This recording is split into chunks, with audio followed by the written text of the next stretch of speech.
Alam nyo mga lods, parang nakakasawa na dito sa abroad. Parang paulit-ulit na lang yung mga ginagawa natin dito mga lods.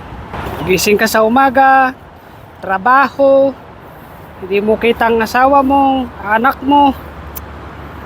Parang ano bang gagawin natin mga idol, nakakasawa na dito. Kaya minsan napapaisip ako kung mag for good na yata ako. Kasya na rin yata siguro yung naipon natin na konti mga idol, no? Ano kayang pwedeng magawa sa Pilipinas? Paki-suggest naman mga idol. Mukhang yung sinasahod natin dito pwede naman yatang kitain sa Pilipinas. Yung 25,000 pesos mga idol pwede nang kitain sa Pilipinas yun. Magluto na lang tayo ng mga kwek-kwek, fishball, no mga idol.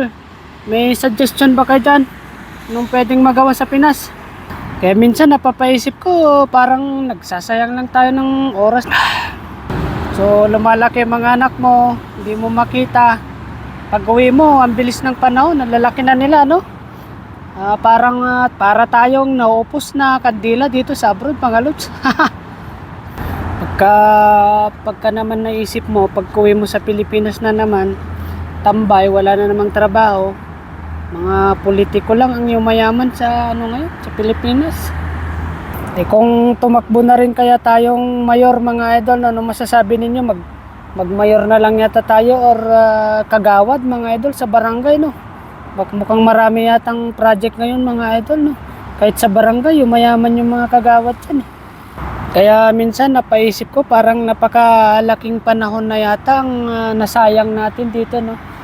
Pero yun nga, no choice nga rin ang pag-abroad mga idol. Tayo ay na wrong choice.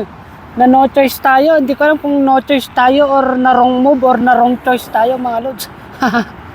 Dahil nga hindi naman natin talaga sukat akalain, nag-OFW pala tayo mga idol. Siguro kung sinubukan natin sa mga ibang bansa, no, baka mas maganda, no? Hindi ko alam. Kaso nagkakaedad na rin tayo mga lods. So meron ba kayong may suggestion yung mga matatagal na dyan na OFW? Baka may suggest kayo mga boss idol, anong dapat gawin? Ang problema naman ngayon, kung magnegosyo tayo, wala naman tayong alam sa pagninegosyo. Sus, baka malugi pa.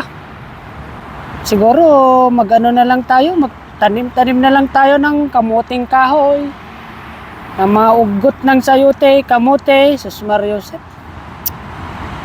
Kaya hindi natin alam kung hanggang kailan tayo dito sa abroad. Kailangan pa ba natin dito ubusin ng panahon natin dito? Sus, yung mga gusto natin gawin sa Pinas, wala na mga idol. Hindi na natin nagawa pa. Anong masasabi nyo?